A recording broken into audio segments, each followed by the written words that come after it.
Welcome to the exercises for Chapter 9. This chapter is all about sampling, sampling distribution, sampling variability, the law of large numbers, the central limit theorem, lots of concepts in this chapter, but they're all very closely related to each other.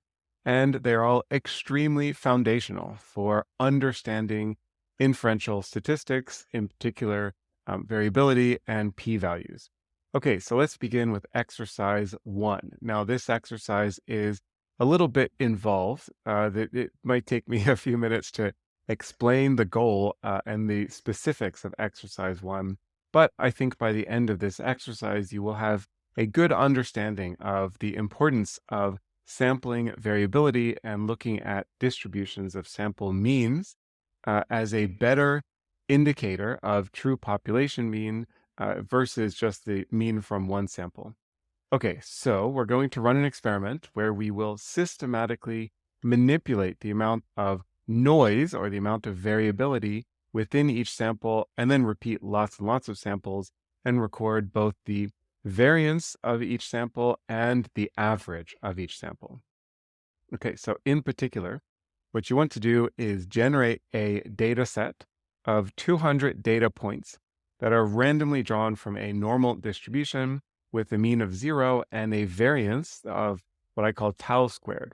So tau squared is a variance term.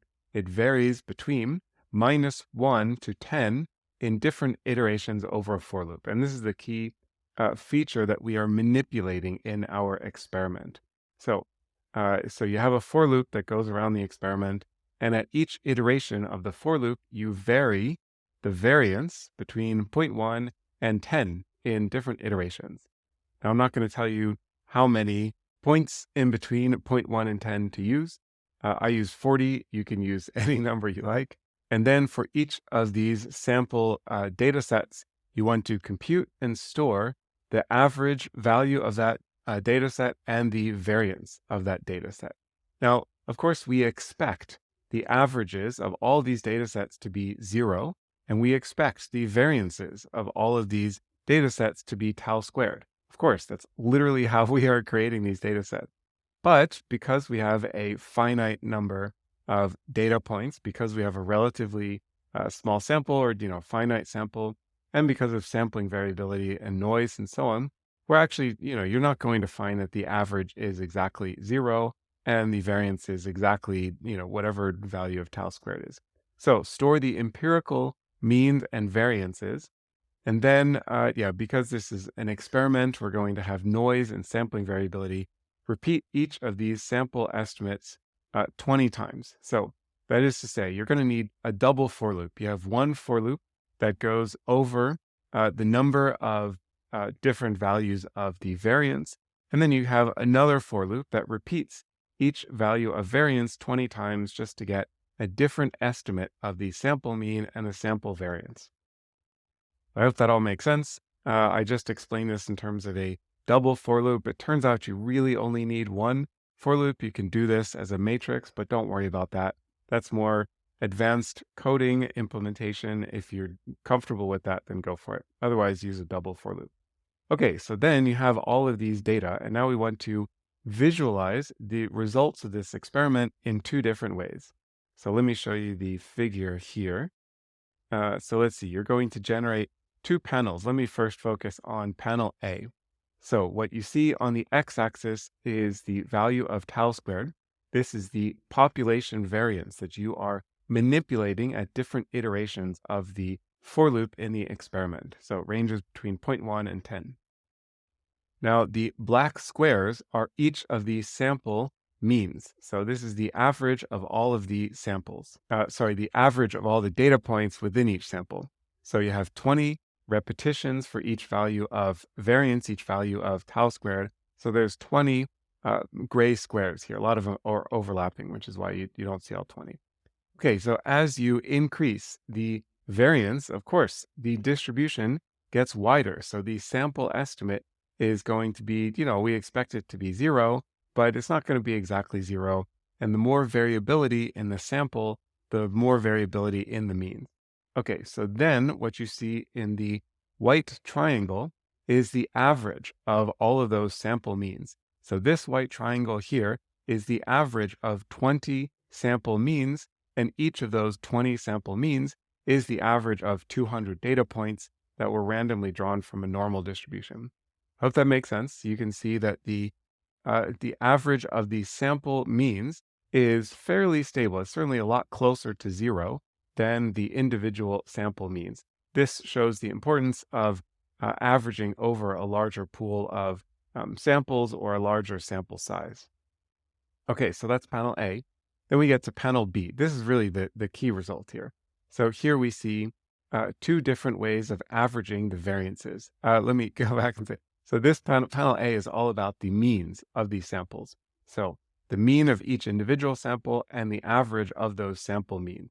Panel B is all about the empirical variances of the samples. So it's not about the averages, it's about the variances.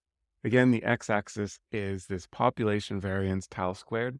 And then what we see here is just two different ways of averaging the variances. So do you average the variances of each individual sample, or do you compute the variance of the sample means? Okay, so just to make sure that that's really clear. The triangles here is the variance of each individual sample, and then you average the variances of each individual of all 20 samples together.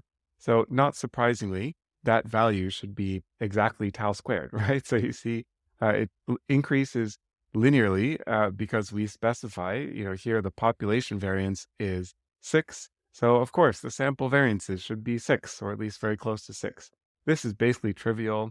This really just it shows that you've written the code correctly. Then the key result is the circles here. So the light gray circles show the variances of the averages. So here we have all of these averages, and what is the variance of these means, these sample means?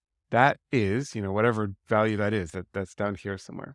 So the key result here is that the sample variabilities are increasing, but the sample means are not getting more variable. Actually, they are, this number does go up a little bit, but not that much.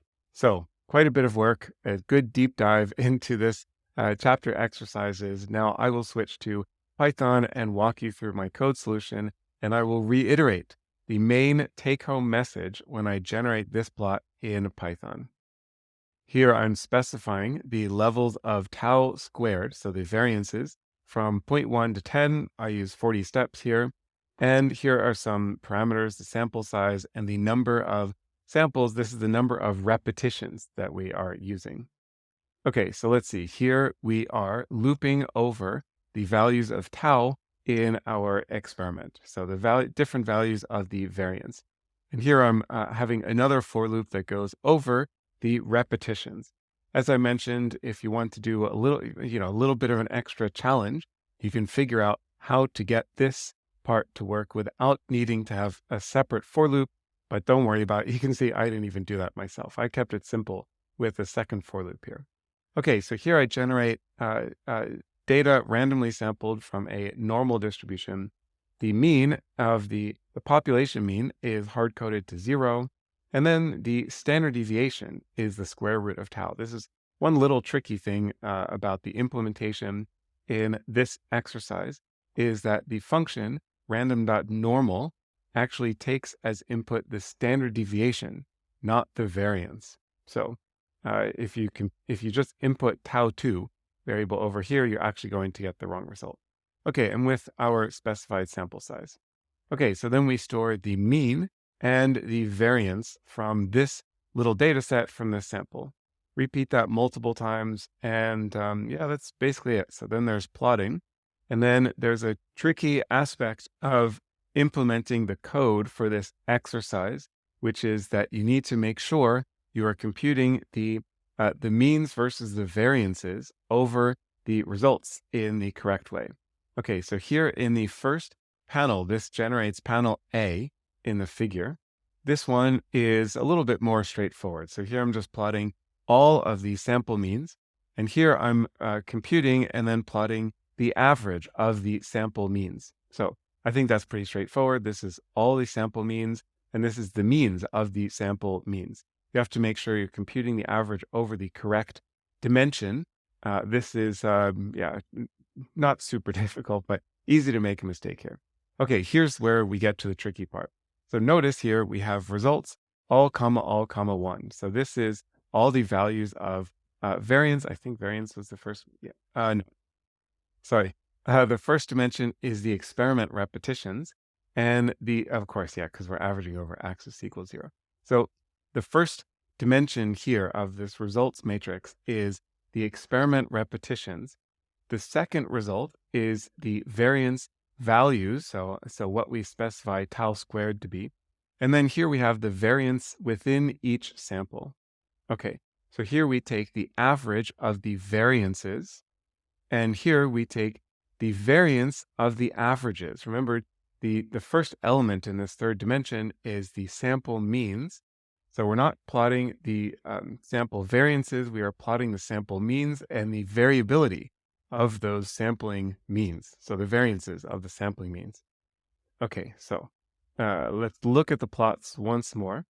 Again, the key take-home message from this exercise is that the variability within a sample is increasing, but the variability of means across samples is not increasing. And as I mentioned, technically this does increase. Maybe I'll show you that. So let's see. All I have to do is comment out this line here. So the variability of the means does actually increase. Okay, here you see it increasing. But note these values here. This is 0.06. This goes up to 0.06. And then when we plot this again with the average of the sample variances, you can see, yeah, that's like 2 orders of magnitude increase smaller than the average of the variances. Okay, so the variability within a sample can be very large, but the variability of the means across samples can be small. And that is a key take-home message of the law of large numbers and the central limit theorem. This is the video for exercise 2 of chapter 9.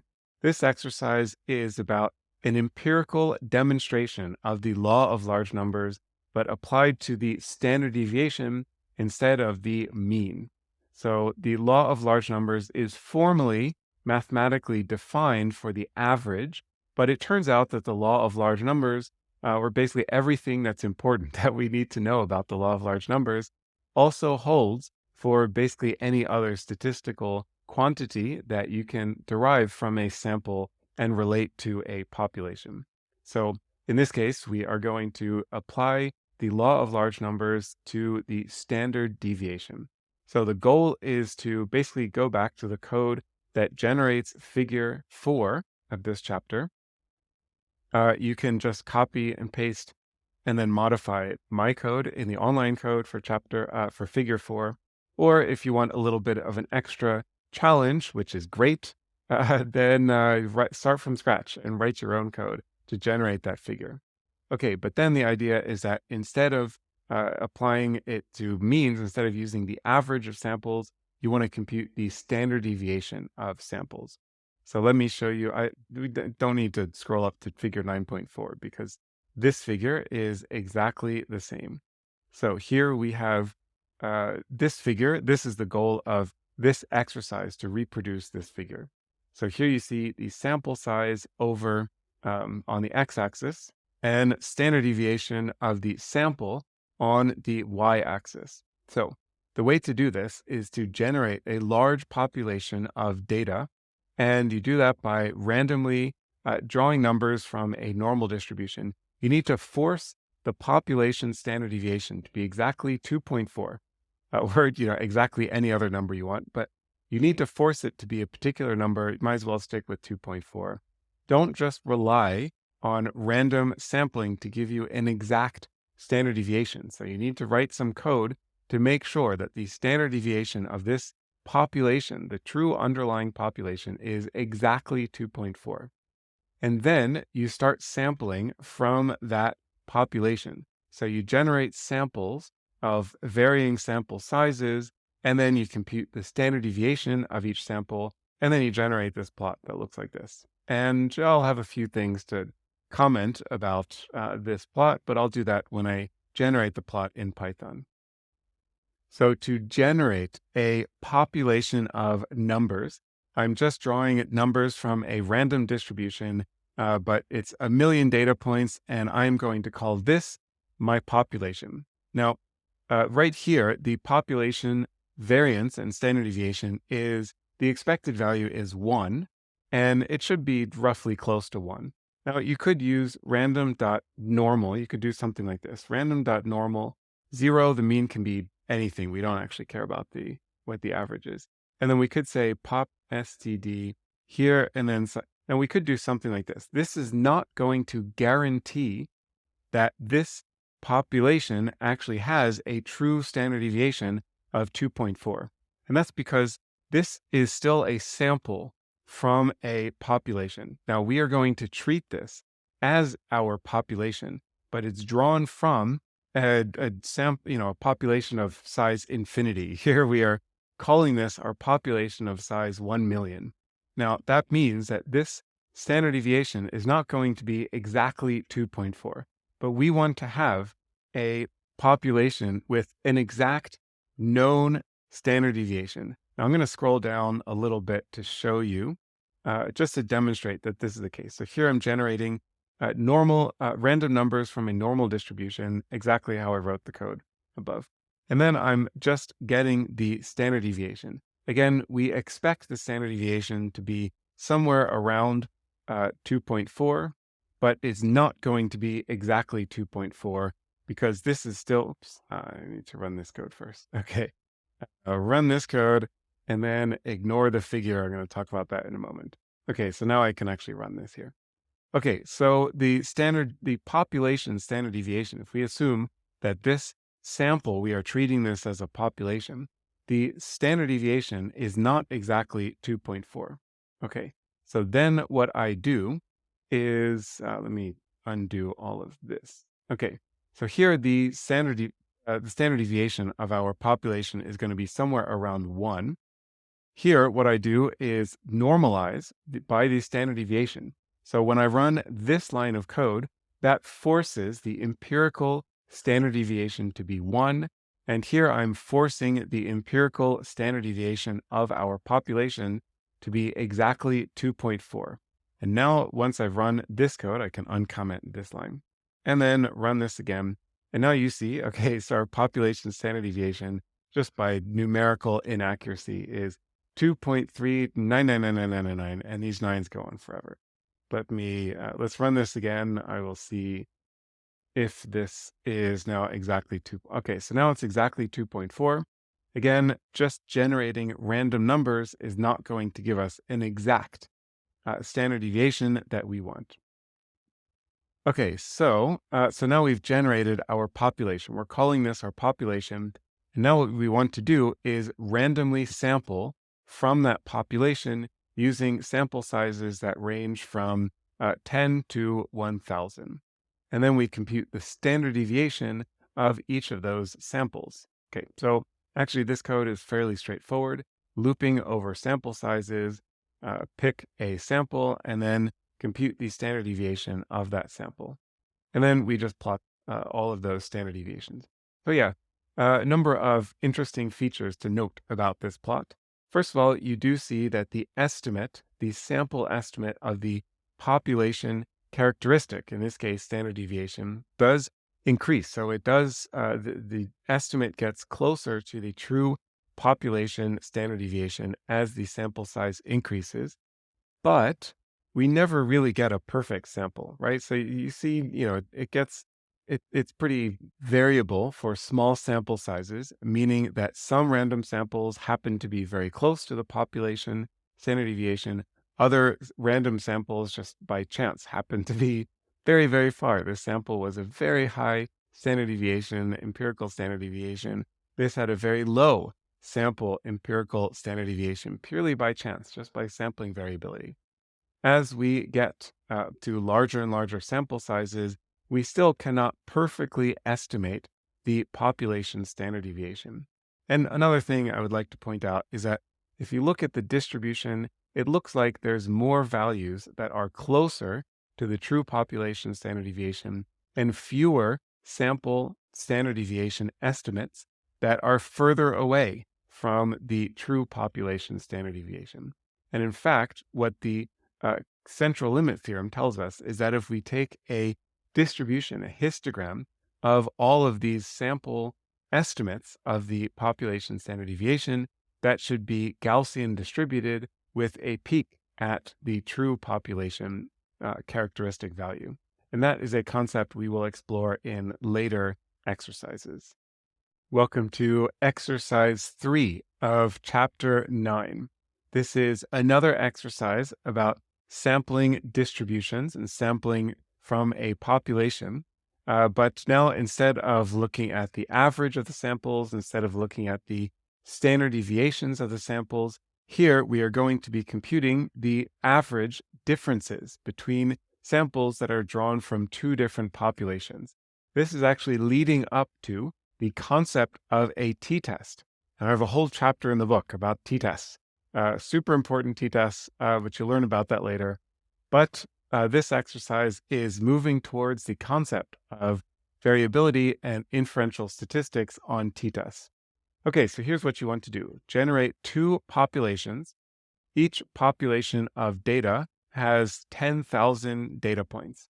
And you can create these populations by generating random numbers from a population. Now, it's actually two different populations. One population has an average of 3, and the other population has an average of 3.2. Similar to the previous exercise, you need to make sure that the true population averages are actually 3 and 3.2. Do not rely on chance and assume that it's going to be correct. You have to force the populations to have the exact averages that I specified here. Okay, so then what you want to do is draw a random sample of sample size 30 from each population, compute the mean of within each sample, and then take the average of the difference. So this is not paired. You're not subtracting each individual value. You generate a sample of size 30 from population 1, and then a sample of size 30 from population 2. And then you compute the average of sample 1, the average of sample 2, and you subtract those. Now, the true population average difference is minus 0.2 or plus 0.2. It depends on whether you do this minus this or this minus this. Don't worry about the sign. Okay, but the samples are unlikely to have a difference of exactly 0.2. And so, in this particular case, it ended up being minus 0.165. You should get somewhere around minus 0.2, but it won't be exact. Okay, so this is just the precursor. Once you have code for this, then you take this code and then you embed this inside a for loop to repeat this experiment over a range of sample sizes to generate a figure that looks like this. Of course, you will recognize this style of figure now. It's the same style of figure as in the previous exercise and also in figure 4 of the text. So basically what you see here are the sample differences, so the differences of the sample means for a range of sample sizes. The thick black line corresponds to the true population difference. This is what we expect and what we observe in the population. You can also draw this gray dashed line at 0. I'm going to discuss this when I create this figure in the code. I'm going to talk about why I drew a line at 0 and what that means and what we can infer from that line. Okay, so now I will switch to Python, walk through my code, and then say a few words about this plot. After going through the previous few exercises, I hope you don't struggle too much with the coding aspects of this exercise. Here I specify the population means. Here is where I generate the two populations. Like you've seen now several times before, we are generating a population by drawing random numbers. Now, we can expect that the mean of this population is somewhere around 0, but it's not guaranteed to be exactly 0.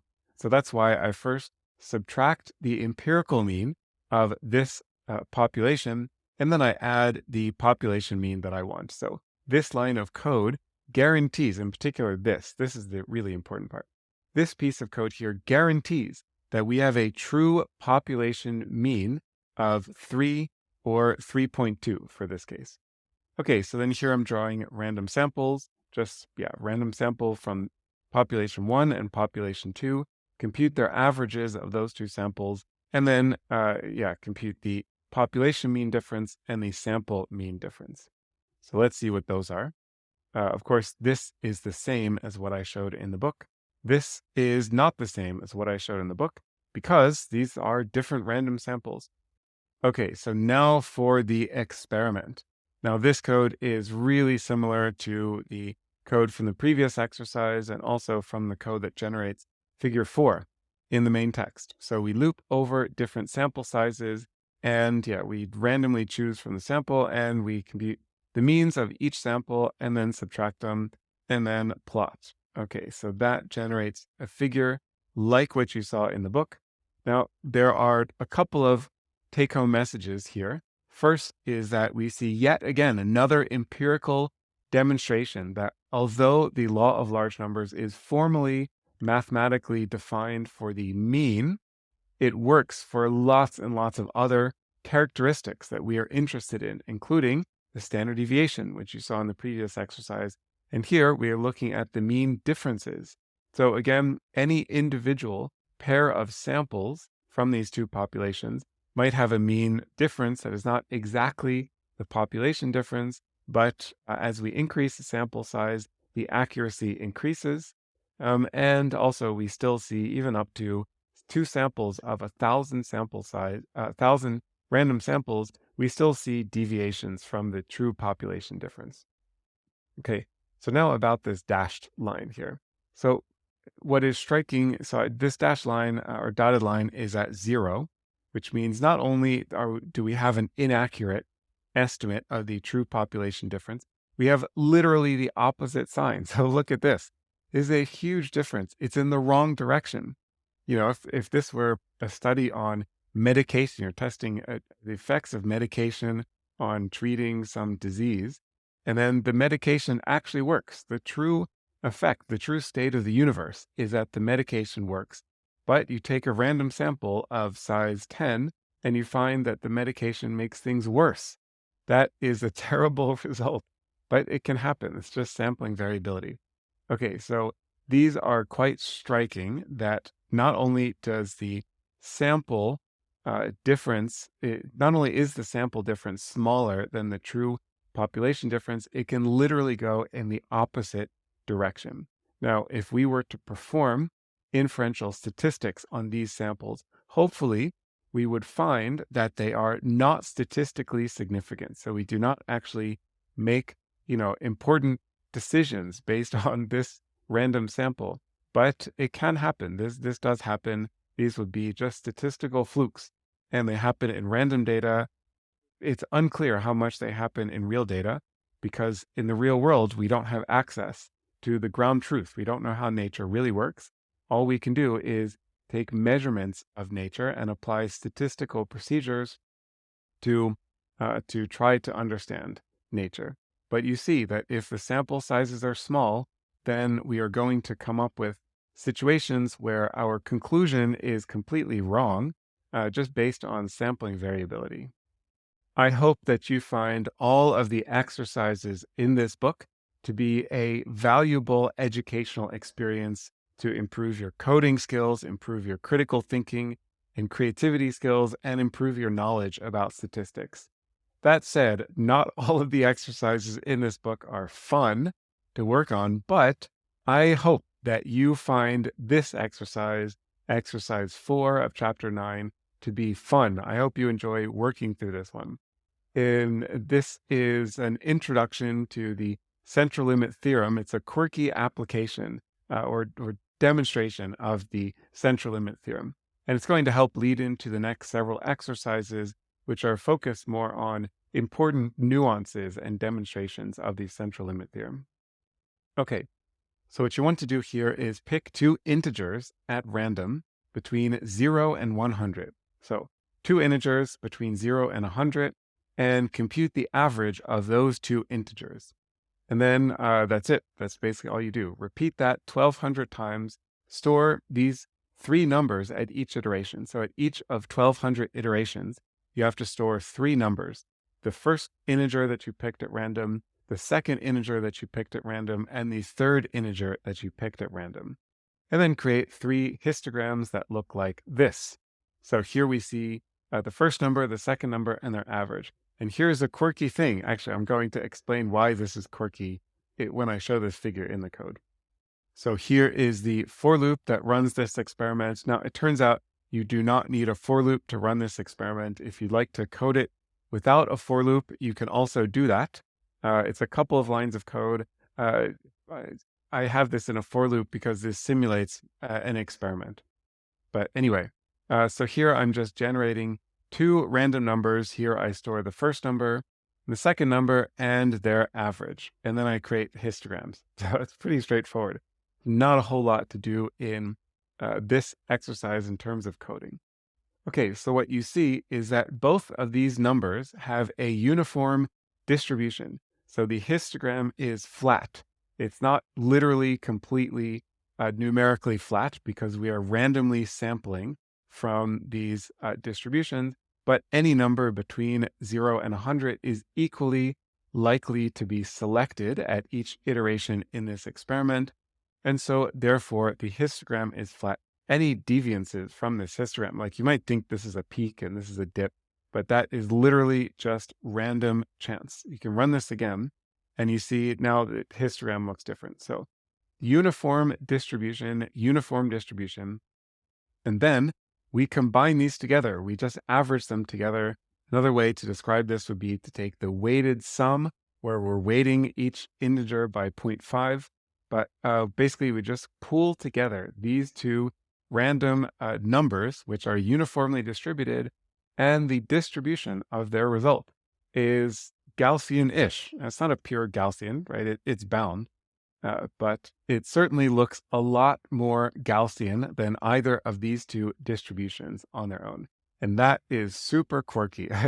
This is the central limit theorem. This is the prediction from or result of the central limit theorem. This never ceases to amaze me that you mix together a bunch of random things that have nothing to do with each other.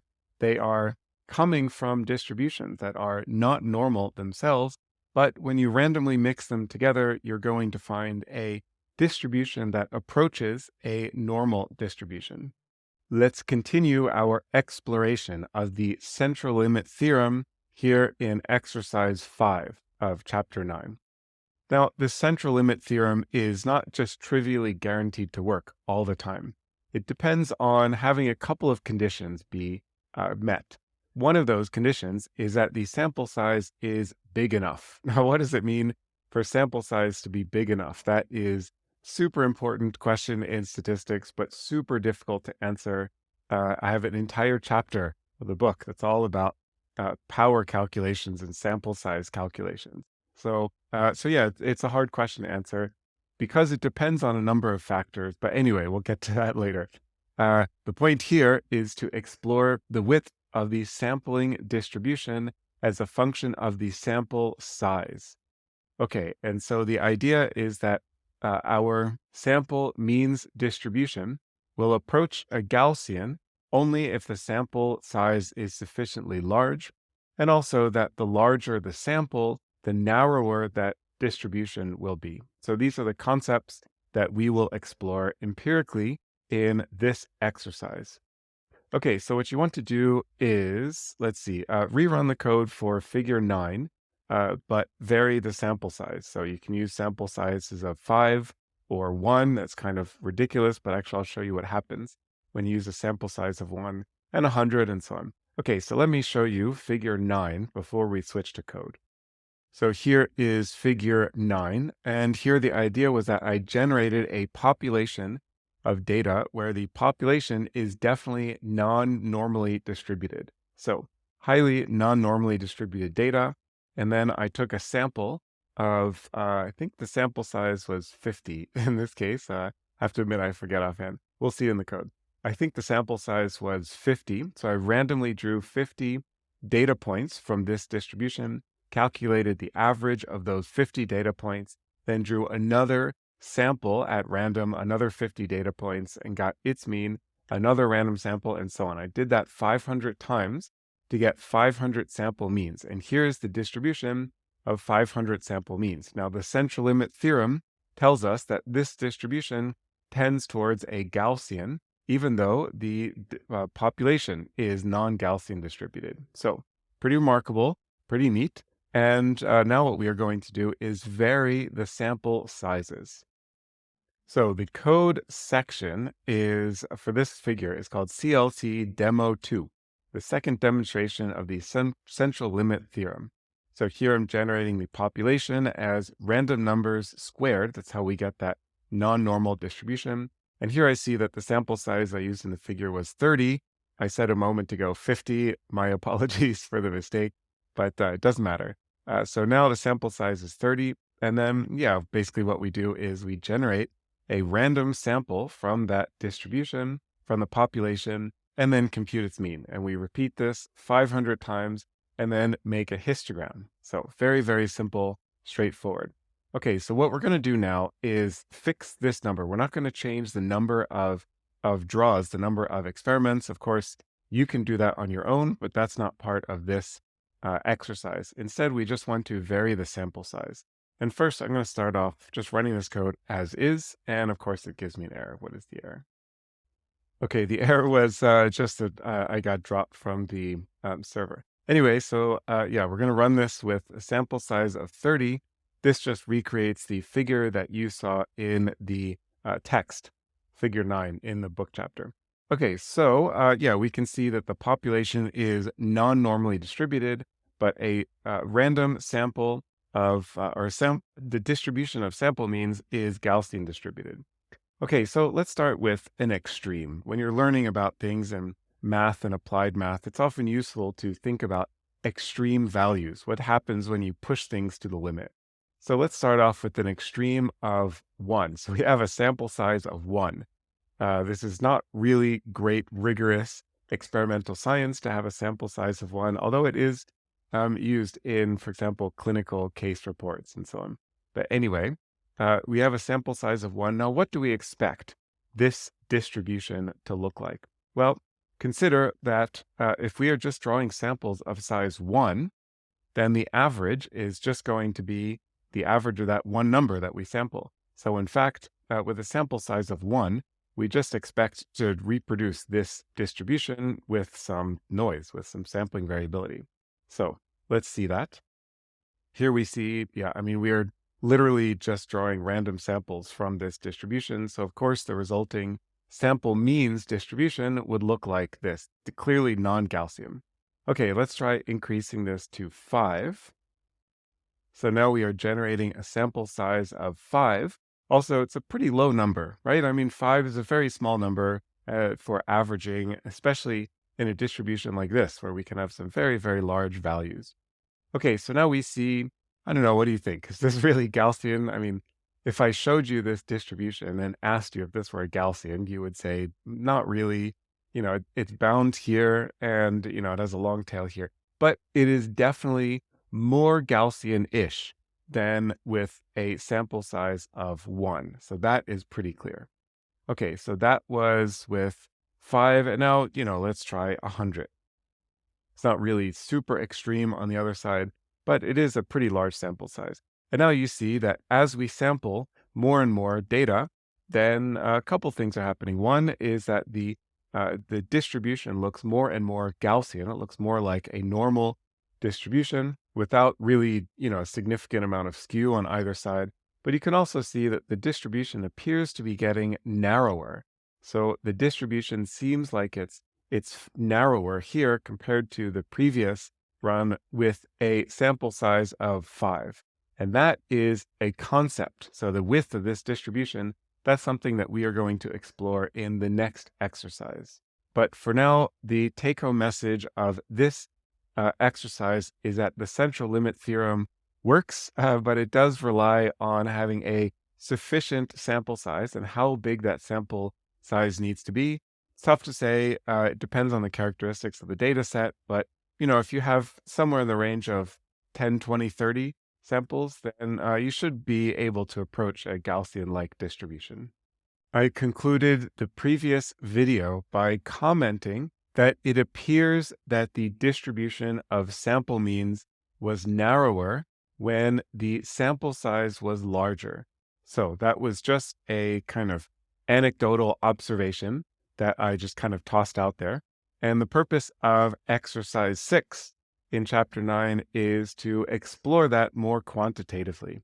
So in particular, what you want to do is start off with the same data set as in the previous exercise. You can use literally exactly the same population, or you can repeat it with the same characteristics, but it's basically a million random numbers drawn from a normal distribution, and then you square all those numbers. That's just to make things interesting and give us a non-normal distribution, which helps make the result of our exploration of the central limit theorem less trivial. Okay, so yeah, let's see. Basically, what you want to do is draw samples of varying sample sizes here 1,000 times to get a distribution of sample means. So you start with n equals 5. So a sample size of 5. Draw 1,000 random samples, each sample containing 5 elements randomly selected from this population of numbers, and then compute the average of each of those 1,000 samples, and then that gives you 1,000 sample means.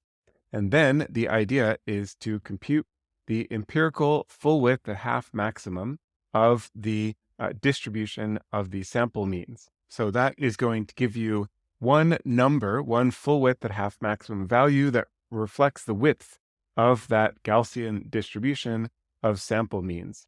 So then repeat that procedure in varying sample sizes between 5 and 500. You don't want to do every sample size between 5 and 500 just because it's too many. So I skipped in steps of 8. You can skip in steps of 9 or 12, whatever you want. But the point is that you want to create two figures. One figure that looks like this, where you can see the histogram of the sample mean distribution for all of the different sample sizes. So each line corresponds to a histogram with a different sample size coming from these 1,000 resamplings. And then the different lines with the different colors correspond to different sample sizes. So the lightest gray color corresponds to 5 sample size of 5, 1,000 samples, but each sample having a sample size of 5. And then as we get darker into black, we get to a larger and larger sample size. Okay, so, and then again, the full width at half maximum is basically this distance here. I describe the algorithm and show code for computing the full width at half maximum in an earlier chapter that was a chapter on descriptive statistics, if you need to refer back to it. And then, let's see, so once you've quantified the full width at half maximum, then you can make a plot of the full width at half maximum as a function of the sample size and also the peak of that distribution, which you get for free in the computation of the full width at half maximum. So, I have a few remarks to say about these results, but I will make those comments when I generate the plots in Python. So here I regenerate the population, although that's not necessary. You could also just use the population variable from the previous exercise. Some initializations and run the experiment. So here we are looping over the different sample sizes that is defined here. So from 5 to 500. Now, this part of the code is nothing particularly new. In fact, it's exactly the same code from previous exercises. So we just draw a random sample from this population using different sample sizes. We get the mean of that sample, and then we keep repeating this 1,000 times. So that gives us our distribution here. Here I'm computing the histogram. So the histogram between 0.4 and 1.6 using 40 steps. Again, these are the averages. So these would be the sample mean values. This is the number of bins in the histogram. Okay, so now we have to do some normalization, right? You will remember this from the instructions on how to compute the empirical full width at half maximum. So first we normalize to a maximum value of 1. We have to find the peak. And then here, this is the most complicated and weird looking line of code in this exercise. But essentially what this is doing is finding the x-axis value, which is the sample mean value corresponding to the 50% gain post-peak and minus the 50% gain value pre-peak. Okay, so if this line of code looks completely befuddling and you have no idea what you're looking at, you might want to refer back to the earlier chapter on descriptive statistics where I discuss the algorithm for computing the full width at half maximum. Okay, so we get the full width at half maximum and we get the peak value of the distribution. So the peak of the distribution. And then, yeah, so here I plot all of those individual histograms and let's see what those look like. You can already see from this plot that the darker the line, the thinner the distribution, the narrower the distribution. And for these very small sample sizes, yeah, I mean, there's some of the smallest sample sizes are, it almost looks like a uniform distribution, right? You don't see any like real peak here. So that's also important to understand about the next figure that I'm going to show you because it implies that we cannot really trust the peak value for these distributions. For example, the peak value for this light gray color, it looks like it's going to be here, whereas it should be somewhere around here. Okay, but this is still an interpretable result. Actually, it's still informative because it tells us that we cannot really trust the sample mean distribution when the sample size is so small. That is also, that was the main theme of the previous video.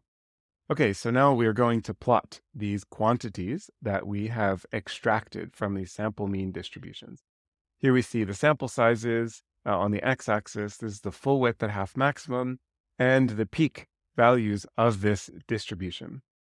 So it's pretty interesting to see the discrepancies here. In fact, this one point, this is this data point right here. So you can see that that's pretty unreliable. In fact, just out of curiosity, I'm going to run this again to see if just by chance we can get a slightly better result. No, I think this is going to be worse, right? I think this is the highest. So now I'm going to run this again. You see, you try to do things at random and sometimes it gets better, sometimes it gets worse. Okay, anyway, but you do see that at least for reasonable sample sizes, the peak, so the center of the distribution is pretty constant over sample size. It doesn't really change that much. That's a really important result. This is the result of the law of large numbers. And here we have one of the results of the central limit theorem, one of the consequences or predictions of the central limit theorem, that the width of the distribution surrounding the peak is getting smaller. So the peak is staying roughly the same. The peak of the sample means distribution is staying roughly the same, but the distribution around that peak is getting narrower and narrower as we increase the sample size. Now, at some point, that full width at half maximum becomes roughly constant, and the distribution is not getting any thinner. Now, in this simulation, that seems to happen somewhere around the sample size of 350, 400. There's nothing magical about this number. It's not like the central limit theorem says that sample sizes of 300 and, 72 are optimal. If you create different kinds of distributions, different amounts of noise, different distributional characteristics, and so on, this, this asymptotic value here is going to change. But the general shape is definitely consistent with the central limit theorem, and that is something you will always see, that there's a decrease in the width of the distribution of sampling means. Now, if you would like a little bit of an extra challenge, what you can do is try modifying this code to look for other distributional characteristics. So for example, instead of looking at the means of the sample means, you can look at the sample standard deviations. And you can see whether these sample standard deviations would follow this same general pattern, even though this is just about the mean. And formally, the central limit theorem is also just about the sample averages. The purpose of exercise 7 is to explore the standard error of the mean. This is going to be a great opportunity of using simulated data and creating a population to understand foundational concepts in statistics and in particular the standard error of the mean, and comparing estimates, empirical sample estimates of the standard error of the mean versus the true population standard error of the mean, which we can compute because we have the real population. We are generating a true full population. Okay, so let's see. So the analytical standard error of the mean is the population standard deviation divided by the square root of the sample size. So this is something we can compute, and you are going to use the same data set that used in the previous couple of exercises. So basically, a million numbers with that are drawn from a random distribution, and then you square those numbers. Okay, so that is going to give you a population standard deviation, and you can divide by a square root of any sample sizes that you want. In this case, you can vary the sample size between 10 and 10% of the true population size. Okay, so the population is a million, so basically 25 logarithmically spaced steps between 10 and 100,000. Now, when you compute this is the true analytic standard error of the mean. We are not sampling, we are just computing it directly. Okay, and next we want to estimate the standard error of the mean in two ways. There are two ways that we can estimate the standard error of the mean. We can estimate the standard error of the mean from one sample, and we can estimate the standard error of the mean from many samples. Okay, so from each sample, you compute the standard deviation of a random sample, and then divide that by the square root of the sample size. So this is an estimate of the population standard error of the mean. And then if you generate lots and lots of samples, then you can just compute the empirical standard deviation of the means of those samples, and that should be an estimate of the standard error of the mean. Okay, so I hope that makes sense. We are going to compute the true standard error of the mean analytically and two different estimates of the standard error of the mean by sampling from the distribution. So we want 50 samples using 25 different sample sizes that we have already described here. Okay, and then make plots. You will see plots that look like this. So here we have the sample size here. So you can see we're varying from 10 to 100,000. And then we have the theoretical standard error of the mean, which is computed based on population standard deviation. And we have these two measures of the empirical standard error of the mean. So we have the empirical standard error of the mean that's drawn from or computed from each individual sample. And then we average that over the 50 samples for each sample size. And then we have the sample mean standard deviation. That is the, let me see. So for each sample size, you re-sample randomly 50 times, and that's going to give you 50 different sample means. And then you compute the standard deviation over those different sample means. And that is another empirical estimate of the theoretical standard error of the mean. Okay, so I'm going to make some remarks, some interpretations, and draw some conclusions about what these plots show when I generate them in Python. But for now, I will switch to Python and show you what my code solution looks like. Here I'm generating the population, again, as random numbers squared. Here are the sample sizes. It is going from logarithmically spaced steps from 10 to 10% of the population in 25 steps. And let's see, so then the number of repetitions, the number of samples that we draw for each of these sample sizes, so the number of iterations in our experiment is 50. Okay, now here we can compute the theoretical standard error based on the true population.